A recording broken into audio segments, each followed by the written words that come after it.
Hello there. Welcome to our channel. Mark Evans was just a carpenter, a quiet man working behind the scenes of a global furniture empire. For years, he saved every penny, secretly buying shares in the company, becoming the mysterious, anonymous investor no one knew. When a new CEO tried to strip away everything the company was built on, disaster struck. But as the company began to crumble, one man held the power to change everything. The silent carpenter became the company's greatest shareholder and its last hope. Who is Mark Evans? And how did he save an empire? In this video, you will discover his incredible story. This inspiring story is packed with lessons on entrepreneurship, innovation, business struggles, business betrayal, and the power of never giving up. Whether you're interested in woodworking, finance, wealth building, or business success, this story is a must-watch. Before we begin, let us know where you are watching us from. It really motivates us learning that we reach all countries in the world. If you are new here, subscribe to our channel for more thought-provoking content and drop your thoughts in the comments below. And don't forget to hit the like button to help the YouTube algorithm recommend our videos to more viewers. Now let's get back to today's story, which will be narrated by Eva. Chez Inc. was a name known in every corner of the globe. A titan of the furniture industry, it had become a household name for affordable, stylish, and easy-to-assemble products. With warehouses spanning continents and online orders flooding in daily, it was easy to forget the people behind the scenes, the ones in overalls, sawdust clinging to their boots, quietly building the empire piece by piece. 10 years ago, Mark Evans walked through the gates of Chez Inc. for the first time. Just another assistant carpenter among hundreds, he didn't stand out. He didn't talk much. He listened, worked, stayed late when needed, and showed up early when no one was watching. While others spent their weekends unwinding, Mark signed up for overtime. Every extra hour meant extra pay, and every extra dollar had a purpose. He lived modestly, refusing to upgrade his lifestyle, even as his paycheck grew. Most assumed he was frugal, maybe even dull. But Mark had a plan, one that no one knew about. Every spare penny, every bonus, every bit of overtime pay went into a carefully chosen investment fund. He didn't gamble. He calculated. He learned. He studied the markets while riding the bus to work and read investment books during his lunch breaks. Years passed. Others jumped jobs, sought promotions, or gave up entirely. Mark stayed. And while his hands worked on sanding edges and fitting joints, his mind worked on something much bigger. He started buying shares of Chez Inc. quietly, consistently. Not enough to draw attention, just enough to matter. And when the company's growth slowed and public confidence dipped, others sold. Mark bought. He didn't panic. He didn't boast. He just watched and waited. Most people at Chez Inc. still saw him as the quiet guy in the corner, sanding wood with the same steady rhythm he had on his first day. But Mark Evans was building more than furniture. He was building something far greater, one patient move at a time. And what no one realized was that Mark's quiet discipline would one day shake the very foundation of Chez Inc. Mark's investments began small, barely noticeable on paper. A few shares here, a few more the next month. But he kept buying every quarter, every year, without fail. While others complained about management decisions or market fluctuations, Mark was methodical. He didn't react. He prepared. Over time, his portfolio grew. The fund he trusted delivered slow, steady returns. Nothing flashy, just reliable gains. And as the years rolled on, his confidence in his long-term plan only deepened. By now, he wasn't just a carpenter with a savings account. He had become a legitimate investor. But he never revealed his name. Every purchase of Chez Inc. shares went through a discreet brokerage firm known for protecting the privacy of high-value clients. On company records, Mark Evans didn't exist. Only an anonymous investor with growing influence, silent, hidden in plain sight. Inside the factory, nothing had changed. Mark still worked the floor, taking pride in every piece he helped craft. His co-workers respected him, but no one suspected a thing. He was just Mark. Quiet, reliable, familiar. The idea that he could hold real power over the company? Unthinkable. Then came a turning point. The furniture industry hit a slump. Competition from cheap overseas manufacturers flooded the market. Chez Incorporated's profits wavered. Investor confidence fell. Stocks dipped. Panic set in. Shareholders began selling. Fast, but not Mark. He watched the fear spread and waited. And when the price was right, he struck, buying large blocks of shares, acquiring more than anyone else dared, all through the same anonymous channels. He didn't want attention. He wanted control. By the end of that year, he quietly became the company's largest individual shareholder.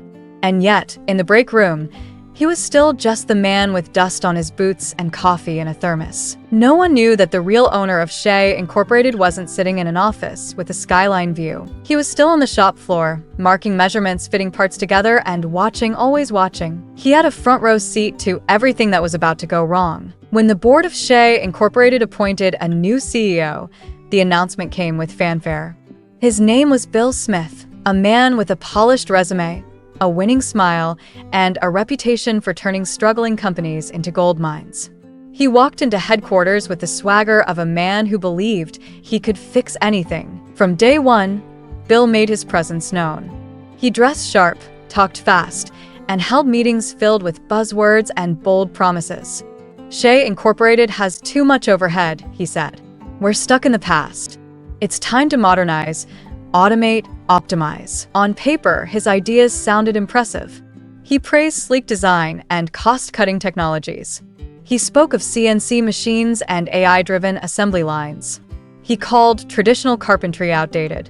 He said the future didn't need skilled hands, just clever software and cheaper labor. The first wave of changes came swiftly. Long-serving carpenters were let go. Men and women who had spent decades refining furniture design and quality control were shown the door. Bill called it streamlining. He said it was necessary to remain competitive. But to Mark Evans, it felt like the company was tearing out its own backbone. Mark didn't protest. Not openly. He offered suggestions.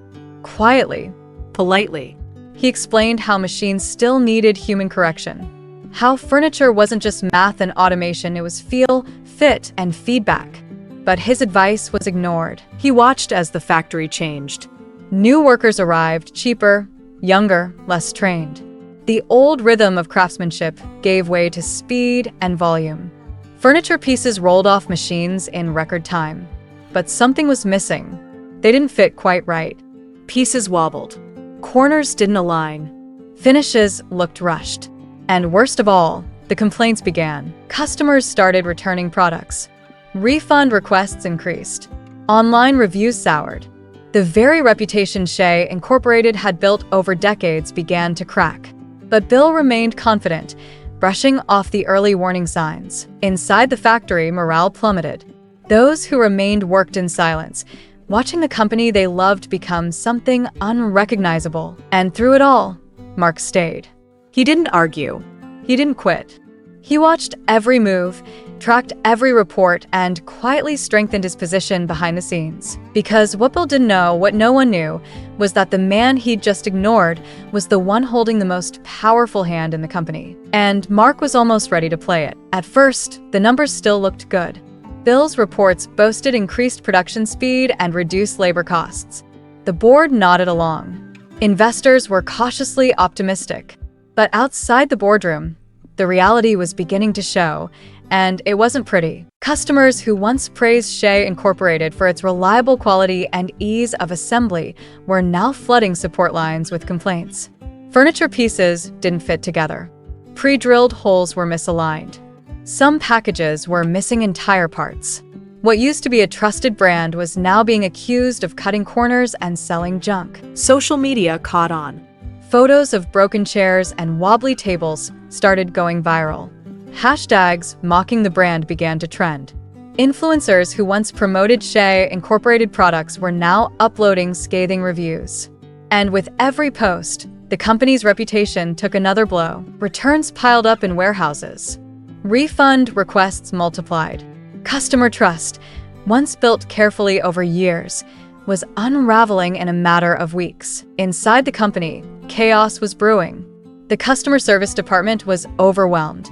Logistics scrambled to fix issues they didn't cause. The factory floor grew tense.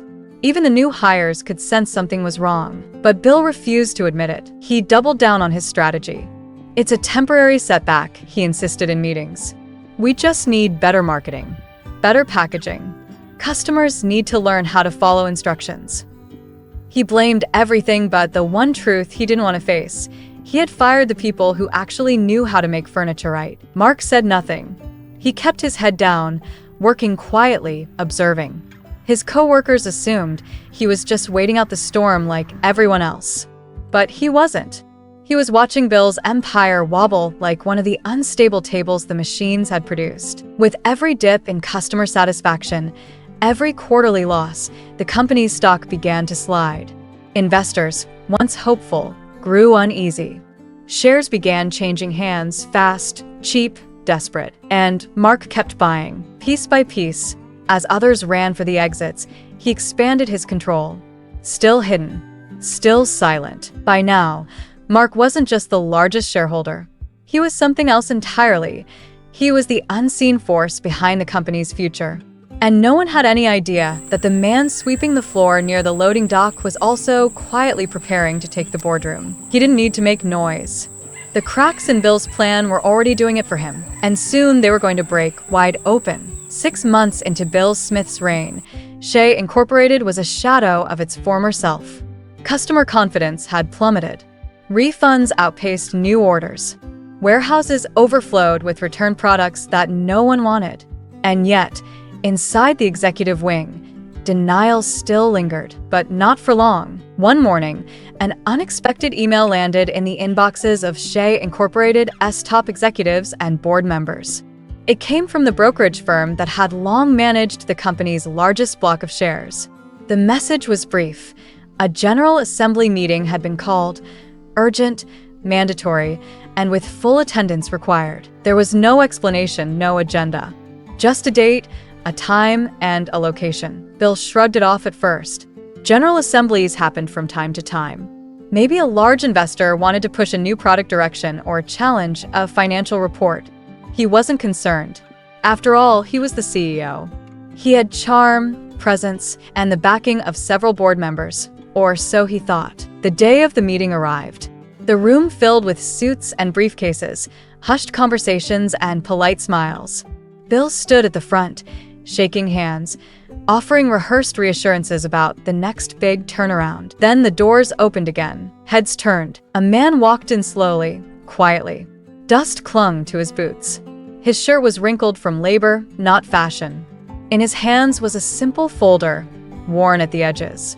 Mark Evans had arrived, not as a worker, not as a carpenter, but as something else entirely. Bill stared at him, confused. Then irritated. "What are you doing here?" he demanded, his voice rising. "You're supposed to be on the factory floor." Mark said nothing. The room grew still. The chatter stopped. Eyes bounced between Bill and the man he had just scolded. From the back of the room, a representative of the brokerage firm stepped forward. Calm, composed, he cleared his throat. "Ladies and gentlemen," he said, "thank you for attending. Before we begin, I'd like to introduce the major shareholder of Chez Inc., the anonymous investor who, over the years, has quietly amassed the largest single stake in this company." He gestured toward Mark. "Please welcome Mr. Mark Evans." Silence. Absolute silence. It was as if time itself had stopped. Bill froze. His expression collapsed from smugness to disbelief. The board members turned toward Mark in stunned awe. The man they had seen as just another worker was the very investor they had all wondered about for years. Some whispered, some just stared, and in the middle of it all, Mark Evans stepped forward, dust on his clothes, calm in his eyes, and walked toward the chairperson's seat at the head of the table. He didn't raise his voice. He didn't need to. His presence alone had already said everything. Mark sat down at the head of the table, slowly, deliberately. He placed his worn folder in front of him, opened it, and glanced briefly at the notes he had prepared. Around him, the room remained in stunned silence. Some of the board members looked embarrassed. Others looked guilty. Bill Smith looked furious. "You can't be serious," Bill said, forcing a laugh. "This is a joke, right? This guy? He's not. He's a carpenter." No one responded. The brokerage representative remained standing beside Mark. calm and direct, he turned to face the group again. "Mr. Evans," he said, "holds the majority shareholding of Chez Incorporated through our firm. Over the past 10 years, he has strategically acquired his position, reinvesting dividends and purchasing shares as others pulled out. His stake now surpasses every other individual or group represented in this room. He has full voting rights and the authority to call this assembly." Bill opened his mouth, then closed it. His face turned pale. "You knew," he said quietly, glaring at the representative. "You knew who he was." The man nodded once. "It was our duty to protect his anonymity. Until now." Mark finally looked up.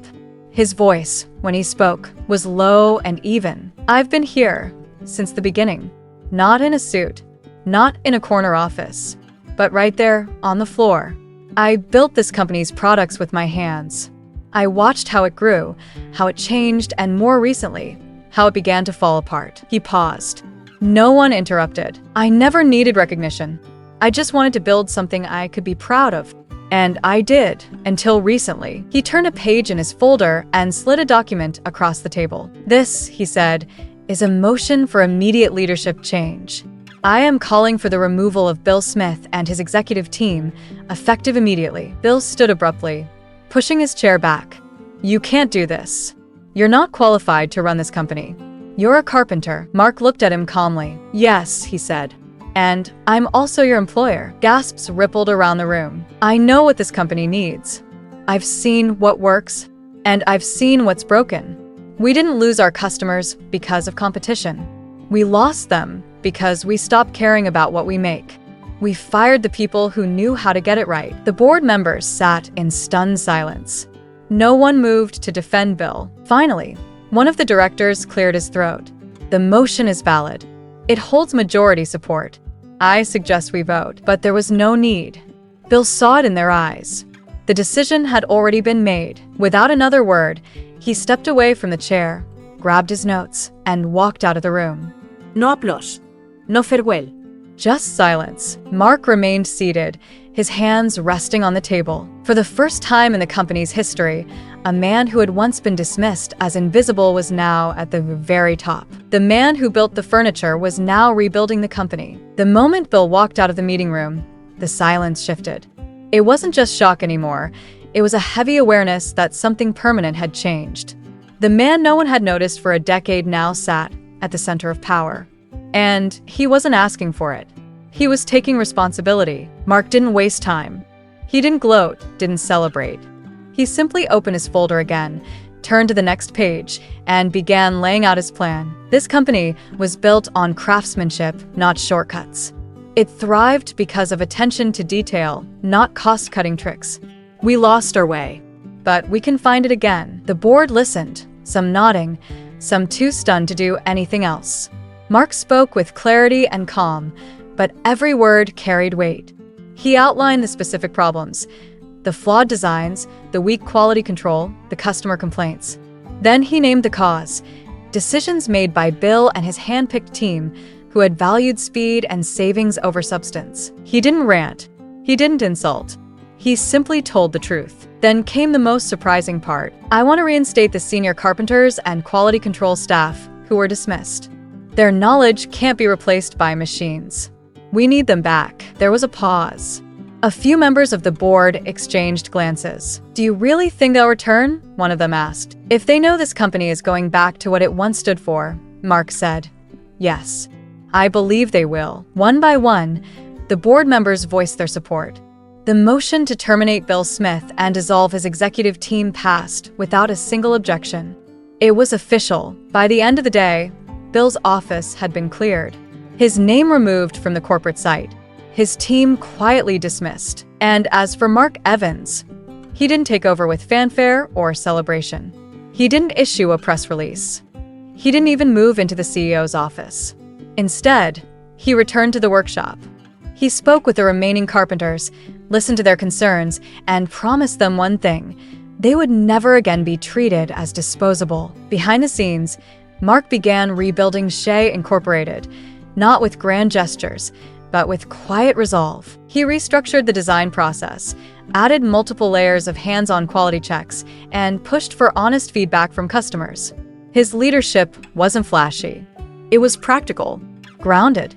real. And across the company, something shifted. Hope. For the first time in a long time, people believed again in their work, in their product, and in the man leading them. Because the carpenter who once stood in the shadows had just brought down the man in the corner office. And now, he was building something far more important than furniture. He was rebuilding trust. In the weeks that followed, the atmosphere inside Chez Inc. began to shift. Mark Evans didn't walk into his new role with a parade or a press conference.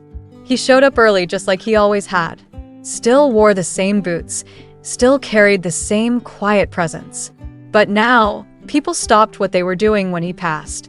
They didn't see him as just another carpenter. They saw him for who he really was, the man who had saved their company from the inside out. True to his word, Mark began reinstating the senior carpenters who had been let go. Not all came back, but many did, grateful, cautious, and ready to rebuild. The production floor began to breathe again. Mistakes dropped. Product quality rose. The small things, the fit, the finish, the attention to detail, returned. Mark set up a new department focused entirely on quality assurance, staffed by veterans who knew the products inside and out. Every design was reviewed, tested, refined. Nothing left the factory without passing multiple hands and sharp eyes. It was slower, more expensive, but the results spoke for themselves. Within a month, customer reviews began to shift. At first, it was subtle. A few 5-star ratings here, a positive video review there. Then more came. Social media started noticing.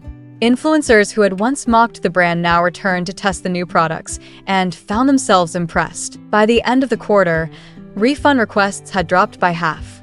Sales began to rise. Slowly but steadily, investors who had once fled began buying back in. The stock climbed, not in a sharp spike, but in a steady, confident march.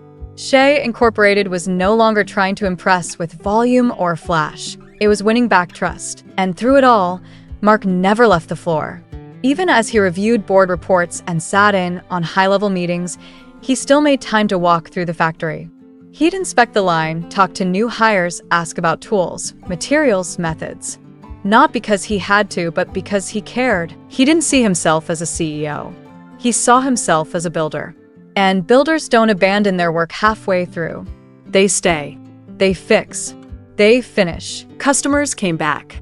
So did pride. Chez Inc. was no longer just a company.